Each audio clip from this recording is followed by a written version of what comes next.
আসসালামু আলাইকুম রহমতুল্লাহ। ওয়ালাইকুম আসসালাম রহমতুল্লাহ। হুজুর, একটি গুরুত্বপূর্ণ বিষয় আপনার সাথে আলোচনা করতে চাই। জি। আজকে সমাজে বহু পরিবার দাম্পত্য কলহ সমস্যায় জর্জরিত। তো অনেকেই মনে করে থাকেন যে এই সমস্যাটার পিছনে প্যারানরমাল ইস্যু জড়িত আছে। তো আপনার কাছে আজকে বিশেষভাবে জানতে চাই যে দাম্পত্য কলহ যে সমস্যাটা, এর পিছনে জিনরা কি আদৌ কোনো কাজ করতে পারে কিনা, বা জিনদের পক্ষ থেকে এই সমস্যাটা কিভাবে তৈরি হয় আসলে। আচ্ছা, আমাদের সমাজে তো আসলে সত্যিকার অর্থে দাম্পত্য জীবনে অনেক কলহ হয়, স্বামী স্ত্রীর মধ্যে এই জিনিসটা হয়ে থাকে। তো অনেকেই, তুমিও এটা জানো ভালোভাবে যে আমাদের কাছে অনেক রোগীরা আসছে এবং এই বিষয়টা নিয়ে অনেক প্রশ্ন করে থাকেন। তাদের সাংসারিক সমস্যার কথাগুলো বিশেষ করে দেখা যাচ্ছে যে বলে থাকেন যে আমাদের স্বামীর সাথে এই সম্পর্ক খারাপ, এই সম্পর্ক ভালো। হ্যাঁ, স্বামী বাহিরে গেলে তার এই প্রবলেম হয়, বাসায় আসলেই কেমন জানি মেজাজ খিটখিটে হয়ে যায়। এই প্রবলেমগুলো দেখা যাচ্ছে যে আমাদের সমাজে প্রতিনিয়তই অনেক চলছে, প্রত্যেকটা পরিবারই কিন্তু দেখা যাচ্ছে এরকম বেশি হচ্ছে। যখন নাকি বিষয়টা মানুষ মনে করে থাকে যে না, এর পিছনে যে শুধুমাত্র সামাজিকতা বা পারিবারিক দ্বন্দ্ব, বিষয়টা এরকম না, এর পিছনে সম্ভবত কোনো অন্যের হাত থাকতে পারে, যেমন জাদুর কোনো সমস্যা থাকতে পারে, শত্রুতা বশত হয়ে কারো ক্ষতি করতে পারে। পাশাপাশি প্রত্যক্ষ এবং পরোক্ষভাবে দেখা যাচ্ছে যে জিন্নাতের উপস্থিতিও পাওয়া যায়। তো আমিও ব্যক্তিগতভাবে দেখেছি যে অনেকেই একটু কৌতূহলভাবে প্রশ্ন করে যে হুজুর, জিন্নাতের সমস্যাটা কেন হবে, আমরা কি করেছি যে আমাদের উপরে জিন্নাতের অ্যাটাক হবে। হ্যাঁ, এই প্রশ্নটা অনেকেই করে থাকে যে আমরা তো স্বভাবতই দেখা যাচ্ছে যে আমরা তো এমন কোনো কাজ করি নাই যেটার কারণে দেখা যাচ্ছে যে জিন আমাদের উপরে ক্ষিপ্ত হবে। হ্যাঁ, তো একটা কথা আপনাদেরকে বলে রাখি, সেটা হচ্ছে হাদিস শরীফের মধ্যে আমরা অনেকেই শুনেছি যে জিন্নাতের একটা প্রাসাদ আছে, শয়তানের একটা প্রাসাদ আছে, সেটা সমুদ্রের মধ্যে। এটা অবশ্যই আপনারা শুনেছেন। সমুদ্রের মধ্যে তার একটা সিংহাসন থাকে, যে সিংহাসনের মধ্যে কে কি খারাপ কাজ করতেছে তার একটা হিসাব নিকাশ নেওয়া হয়। তো আমরা এটাও জানি যে তাফসির ইবনে কাসিরের মধ্যে পাওয়া যায় যে জিনদের সন্তান যারা রয়েছে, অর্থাৎ শয়তান, ইবলিশ শয়তানের যে সন্তান যারা আছে, হ্যাঁ, জিনদের বলবো না, ইবলিশের যে শয়তানগুলো আছে, এই সন্তানদের মধ্যে একটা সন্তান হচ্ছে, তার নাম হচ্ছে দাসিম, অর্থাৎ আমরা তাদেরকে দাসিম জিন বলে থাকি। এই দাসিম জিন সর্বপ্রথম যখন একটা কাজ করে, সেটা হচ্ছে যখন নাকি হিসাব নিকাশ নেওয়া হয়, তখন তাকে যখন জিজ্ঞাসা করা হয় যে তুমি কি করেছো, এর পূর্বে দেখা যাচ্ছে অন্য অন্য শয়তানরা এক একটা কাজের কথা বলে, যে আমি একজনকে মদ খাইয়ে দিয়েছি, একজনের সাথে আরেকজনের ঝগড়া লাগিয়ে দিয়েছি, হ্যাঁ, তারপরে একজন আরেকজনকে মারার পরিকল্পনার মাধ্যমে তাকে মেরেছি। হ্যাঁ, তো বিভিন্ন রকমের ওয়াসওয়াসা, বিভিন্ন রকমের সমস্যা এক একজন বলে থাকে। যখন এই দাসিমকে যখন নাকি জিজ্ঞাসা করলো যে তুমি কি কাজ করে গেছো, তখন ওই সময় ও এই উত্তরটা দেয় যে আমি একটা দাম্পত্য জীবনের মধ্যে এমন কলহ সৃষ্টি করেছি যে একটা পর্যায়ে তারা একে অপর থেকে বিচ্ছেদ হয়ে গেছে, অর্থাৎ তারা স্বামী স্ত্রী ছিল, একটা পর্যায়ে তারা বিচ্ছেদ হতে বাধ্য হয়েছে, এই কাজটা সম্পূর্ণ আমি করেছি। তখন ওই কিতাবের মধ্যে এভাবে উল্লেখ রয়েছে, হাদিস শরীফের মধ্যে এভাবে উল্লেখ রয়েছে যে এই দাসিমকে তখন বুকে টেনে নেয় ইবলিশ শয়তান, খুশি হয়। অর্থাৎ সে দাম্পত্য জীবনে কলহ সৃষ্টি করে, হ্যাঁ, একটা পুরস্কার পেয়ে যায় সে। হ্যাঁ, তখন থেকে তার এই কাজটাই হয়ে থাকে যে আমার প্রধানত এই কাজ হবে যে দাম্পত্য জীবনে মানুষের কলহ সৃষ্টি করা। হ্যাঁ, তো এটা হচ্ছে প্রথম কথা, যে কোনো ব্যক্তিগত কারণে যে জিন আমার উপর একটা করবে, বিষয়টা এরকম। জিনদের কাজই হচ্ছে সামাজিকভাবে সামাজিকভাবে সামাজিক বিদ্যুকরণের দিক থেকে সামাজিক যে মৌলিক বিষয় থাকে, এই মৌলিক বিষয়ের মধ্যে সবচাইতে অন্যতম বিষয় হচ্ছে যে মানুষের জীবন ব্যবস্থা, মানুষের দাম্পত্য জীবন এমন একটা সেতু বন্ধনের মতো কাজ করে, যেটা সামাজিকভাবে শান্তি শৃঙ্খলা বয়ে আনার ক্ষেত্রে সবচেয়ে বড় ভূমিকা পালন করে। এবং এটার পিছনে যখন নাকি এই দাসিম জিন মানুষের মধ্যে সন্দেহ তৈরি করে এবং এমন এমন ওয়াসওয়াসা দিয়ে থাকে, আমরা ঘাটিয়ে দেখেছিলাম যে নাসিম জিন মূলত কি কি ক্ষতি করে থাকে, যার মধ্যে বেশিরভাগ ক্ষেত্রে আমরা দেখেছি যে যখন নাকি একজন স্বামী সে বাসার বাইরে চলে যায়, ঠিক আছে, কারণ এই জিনের অবস্থান সবসময় বাড়িতে থাকে, এই বাড়িতে নাসিম জিন প্রবেশ করে আমাদের কিছু ভুলের কারণে। আমরা কিছু ভুল বলবো না এই কথাটা, অর্থাৎ আমাদের কিছু করণীয় থাকে, যে করণীয় দিক থেকে আমরা ধর্মীয় বিষয় একটু উদাসীন, যার কারণে এই জিনগুলো দেখা যাচ্ছে যে বাসা অবস্থান করে। একজন স্বামী যখন নাকি বাইরে আছে তখন সে সর্বদিক থেকে সে ভালো আছে, বন্ধু বান্ধবের সাথে ভালো ভালো সম্পর্ক, সবকিছু ঠিক আছে। যখন নাকি সে বাড়িতে প্রবেশ করার সাথে সাথেই দেখা যাচ্ছে যে তার মাথা ভার ভার হয়ে যাচ্ছে, তার স্ত্রীর সাথে খুব খারাপ আচরণ করছে, কারণ ছাড়াই তিলকে তাল বানিয়ে দিচ্ছে। হ্যাঁ, যেমন দেখা যাচ্ছে যে ভাতে লবণ কম হয়েছে, এটা নিয়ে একটা ছোটখাটো বিষয় নিয়ে দেখা যাচ্ছে ঝগড়া লেগে যাচ্ছে। হ্যাঁ, একে অপরের প্রতি খুব ক্ষিপ্ত মেজাজে কথাবার্তা বলছে। যখন নাকি ক্ষিপ্ত মেজাজে কথাবার্তা বলছে তখন দেখা যাচ্ছে যে একে অপরকে কিন্তু খুব কুৎসিত দেখাচ্ছে, অর্থাৎ কারো চোখে ভালো লাগছে না। এই প্রবলেমগুলো আস্তে আস্তে দেখা যাচ্ছে যে বিপদ আকার ধারণ করে, যতক্ষণ না পর্যন্ত এই কলহ বিচ্ছেদ পর্যন্ত না পৌঁছায়। এমনকি দেখা যাচ্ছে যে এই জিন এত পরিমাণ মস্তিষ্কের মধ্যে প্রভাব বিস্তার করে যে 10 বছর আগে মিটে যাওয়া কোনো বিষয় সেটাকে পুনরায় আবার সামনে নিয়ে আসে। অর্থাৎ তুমি 10 বছর আগে এই ভুল করছিলা, এটা মনে করিয়ে দিচ্ছে। হ্যাঁ, মানুষের দুর্বলতা, অর্থাৎ একজন স্ত্রীর দুর্বলতা থাকতে পারে অতীতে, একজন স্বামীর দুর্বলতা থাকতে পারে অতীতে, কিছু ভুল ত্রুটি থাকতেই পারে, অথচ এই জিনিসটা মিটে গেছে। এই বিষয়টা আবার পুনরায় দেখা যাচ্ছে যে তাকে মনে করিয়ে দিচ্ছে, যাতে করে একটা ঝগড়ার একটা হাতিয়ার হিসেবে কাজ করে।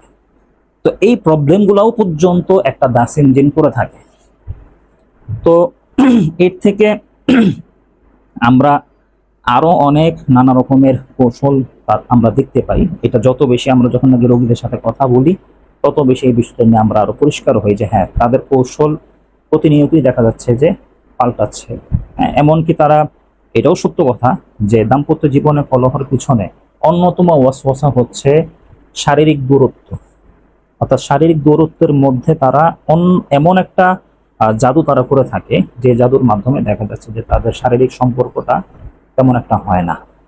এটাও একটা মেন প্রবলেম থাকে। এবং অন্য নারীর প্রতি বা অন্য পুরুষের প্রতি একটা আকৃষ্ট হওয়ার যে মাধ্যমগুলো রয়েছে, সেই মাধ্যমগুলো অর্থাৎ সেই গুনাহের প্রতি আকৃষ্ট করার কাজই হচ্ছে এই দাসিন জিনের কাজ।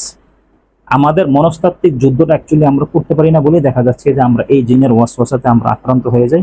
ফলে দেখা যাচ্ছে যে আমরা আমাদের যে কাজগুলো থাকে, আমাদের যে করণীয়গুলো থাকে, এই করণীয়র দিকে আমরা মানে দ্বিধাদ্বন্দ্বের মধ্যে থাকি। ওই সময় তৎক্ষণাৎ আমরা ডিসিশন নিয়ে ফেলতেছি তালাক দেওয়ার মতো, বা আমরা যে ধৈর্য ধারণ করবো সেই বিষয়ে যত কম সময় দেওয়া যায় সেই কাজটাই দাসিন জিন করে থাকে। তো আলহামদুলিল্লাহ, আমরা দীর্ঘ সময়ের আলোচনার মাধ্যমে এই জিন কিভাবে সমস্যাগুলো আসলে তৈরি করে আমরা বুঝতে পারলাম। এখন বিশেষভাবে জানতে চাই যে এই দাসিন জিনের প্রভাব থেকে মুক্তি পেতে আমাদের কি কি করণীয়? দাসিন জিনের প্রভাব থেকে মুক্তি পাওয়ার জন্য স্থায়ী যে সমাধান যদি আমরা খুঁজি, একটা জিনিস মনে রাখবেন যে ঘর থেকে জিন তাড়ানো এটা একটা স্থায়ী কোনো সমাধান না, বরঞ্চ নিয়মিত আমলই হচ্ছে ঘর থেকে জিন তাড়ানোর স্থায়ী সমাধান। আমি এমন কিছু হুজুরকে আমি আমার বাড়িতে নিয়ে আসলাম, নিয়ে এসে দেখা যাচ্ছে ঘর বন্ধ করলাম, আমাদের যে সামাজিক যে সিস্টেমগুলো রয়েছে এই নিয়মের মাধ্যমে ঘর বন্ধ করলাম, কিন্তু আমি আমার ঘরের মধ্যে দেখা যাচ্ছে যে আমি আমার গুনাহের পরিবেশ ঠিকই তৈরি করে রেখেছি। একটা পর্যায়ে এই প্রতিরক্ষা বলয় এটা আর একটা পর্যায়ে ঠিক থাকে না, একটা পর্যায়ে সেটা ভেঙে যায়। তো স্থায়ী যদি সমাধান যদি কেউ পেতে চায় তাহলে অবশ্যই প্রত্যেকটা কাজ নবীজির সুন্নাহ অনুযায়ী করা, ঘরের মধ্যে অন্তত পক্ষে 1 নম্বর। 2 নম্বর হচ্ছে ঘরের পরিবেশ তৈরি করা। ঘরের মধ্যে আমলি পরিবেশ তৈরি করার মাধ্যমে দেখা যাচ্ছে যে এই যে দাসিন জিন, সে কোনো কারণ ছাড়াই, অর্থাৎ এটা ব্যক্তিগতভাবে এটা বলা যাবে না যে এটা সে জাদুকৃত চালান জিন, তাকে চালান করা হয়েছে, বিষয়টা এরকম। এটা আমি শুরুতেই একটা কথা বলেছিলাম যে সে পুরস্কার পাওয়ার জন্য, ইবলিসের কাছ থেকে পুরস্কার পাওয়ার জন্য তার কাজই হচ্ছে দাম্পত্য জীবনে কলহ তৈরি করা। ঠিক আছে, তো এই জিনকে ঘর থেকে সরানোর জন্য প্রথমত যে কাজটা করতে হবে, আমরা একটা জিনিস একটু উপলব্ধি করার চেষ্টা করি, সেটা হচ্ছে যে আমরা সামাজিক দৃষ্টিকোণ থেকে আমরা যতটা বেশি সচেতন থাকি, কিন্তু ধর্মীয় বিষয়ে সেই পরিমাণ আমরা সচেতন না। যেমন ধরেন আমরা রেস্টুরেন্টে গেলাম বা কোনো হোটেলে গেলাম বা আমরা খাবার খেতে বসলাম, আমরা স্বভাবতই আমাদের অটোমেটিকলি আমাদের চিন্তা শক্তির মধ্যে একটা জিনিস ফোকাস করে যে আমার হাতটা ধুয়ে আসতে হবে, তাই কিনা?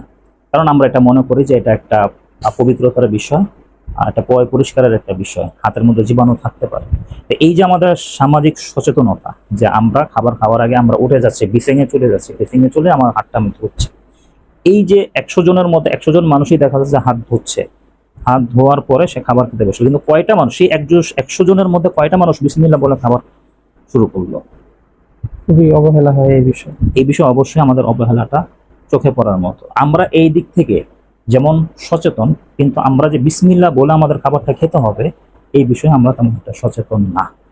ঠিক তেমনই ভাবে আমরা ঘরের মধ্যে দেখা যাচ্ছে যে আমরা যখন নাকি একাকিত্ব ঘরে যখন নাকি আমরা জামা কাপড় খুলে ফেলি, ঠিক আছে, মুফাসসিরগণ বা এই বিষয়ে যারা গবেষকরা রয়েছে তারা এমনও কথা বলেছিলেন যে যখন নাকি কেউ বিসমিল্লাহ বলে যখন নাকি জামা কাপড় খুলে ফেলে, ঠিক আছে, তখন সেই জামার কোন একটা অংশে এই দাসিন জিন গিয়ে লুকিয়ে থাকে। পরবর্তীতে যখন নাকি সে এই জামাটা পুনরায় আবার পরে বিসমিল্লাহ ছাড়াই, বিসমিল্লাহ না বলে যখন নাকি আবার জামাটা পরা শুরু করে, তখনই তার ভিতরে প্রভাব সৃষ্টি হয়ে যায়, অর্থাৎ তার শরীরের মধ্যে সেটা কানেক্ট হয়ে যায় এবং প্রচন্ড পরিমাণ ক্ষিপ্ত মেজাজে হয়ে থাকে। ওই পোশাকগুলো পরলে এরকমটা হয়, এটাও একটা কারণ হতে পারে। নাম্বার 2, আরো বেশ কিছু কারণ রয়েছে, যেমন রাত্রেবেলা আয়না দেখা। আমরা প্রত্যেকটা কাজ কেন আল্লাহর হাবিব জনাবে মুহাম্মদ রাসূলুল্লাহ সাল্লাল্লাহু আলাইহি ওয়াসাল্লাম প্রত্যেকটা কাজ ডান দিক থেকে করতে বলেছেন এবং প্রত্যেকটা কাজ বিসমিল্লাহ বলে কাজটা করতেন। ঘর থেকে বাইরে হওয়ার সময় বিসমিল্লাহি তাওয়াক্কালতু আলাল্লাহ লা হাওলা ওয়ালা কুওয়াতা ইল্লা বিল্লাহ। এটা আমি কেন বলবো? এমনকি এগুলোর প্রত্যেকটার পিছনে অবশ্যই কারণ রয়েছে। এই সমস্ত অশুভ শক্তিগুলো যে আমাদের উপর প্রভাব বিস্তার করে এটা আল্লাহ নবী জানেন। এই জন্যই আমাদের প্রত্যেকটা কাজ আমরা বেখালিপনায় দেখা যাচ্ছে যে আমরা অলসতার কারণে আমরা করছি না, কিন্তু বাস্তব জীবনে যখন নাকি আমরা এই সমস্যার মধ্যে পড়ি, এই সমস্যাটা তখন আমাদের বিশাল আকার ধারণ করে। আমরা কয়েকটা কাজ করতে পারি। 1 নম্বর হচ্ছে পুরুষ মানুষ যারা রয়েছে তারা প্রত্যেকটা সুন্নত এবং নফল নামাজগুলো আমরা ঘরে আদায় করতে পারি। ঘরে যখন নাকি ইবাদত বন্দিগি করা হয় তখন দাসিন জিন কেন অন্যান্য জিনও দেখা যাচ্ছে যে ঘরে আর ঠিকমতো থাকতে পারে না। ঘরের পরিবেশ সুন্দর করা, এটা হচ্ছে বড় বরকত আনার জন্য। আমরা দেখা যাচ্ছে যে আমরা জোহরের নামাজ আদায় করব, তো জোহরের পূর্বে আমাদের 4 রাকাত সুন্নত রয়েছে, আমরা ঘরে সেই সুন্নতটা পড়ে নিলাম। এটা কিন্তু নবীজির সুন্নাহ ছিল এরকম। হ্যাঁ, আল্লাহর নবীও কিন্তু ঘরে সুন্নতগুলো আদায় করতেন।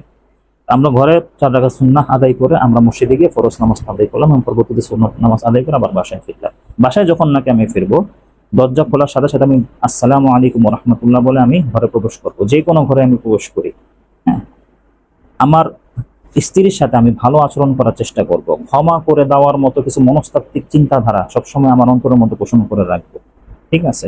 তা আমি বলবো যে প্রত্যেকটা কাজ বিসমিল্লাহ শহীদ করার মাধ্যমে দেখা যাচ্ছে যে যত ফাঁক ফোকর রয়েছে, যে ফাঁক ফোকরের মাধ্যমে দাসিন জিন আমাদের উপর অ্যাটাক করতে পারে, সে পথগুলো সম্পূর্ণরূপে বন্ধ হয়ে যায়। সেটা খাবারের মাধ্যমে হোক, বাথরুমে প্রবেশ করার মাধ্যমে হোক, জামা পরিধান করার মাধ্যমে হোক, প্রত্যেকটা কাজে।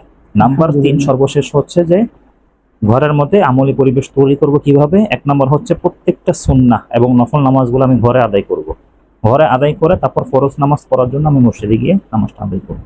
নাম্বার 2 হচ্ছে ঘরের মধ্যে আমি কোরআন তেলাওয়াত অর্থাৎ সূরা বাকারার তেলাওয়াতটা আমি সবসময় একটা রুটিন হিসাবে আমি সবসময় এটাকে আমি চালিয়ে রাখবো।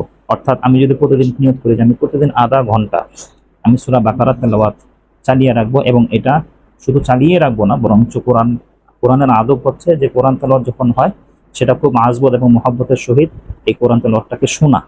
তো কাজে আমি এটা শুনবো, পাশাপাশি যদি আমি পারি কোরআন শরীফ শুদ্ধভাবে পড়তে, অন্তত পক্ষে 1 পৃষ্ঠা হলেও আমি দৈনিক কোরআন শরীফ আমি তেলাওয়াত করব। এর মাধ্যমে দেখা যাচ্ছে যে দাসিমের যে প্রভাবগুলো রয়েছে এই প্রভাবগুলো আস্তে আস্তে দূর হতে থাকবে। আমরা অনেক কিছু জানতে পারলাম, ইনশাআল্লাহ আমরা আমলগুলো মেনে চলার চেষ্টা করব।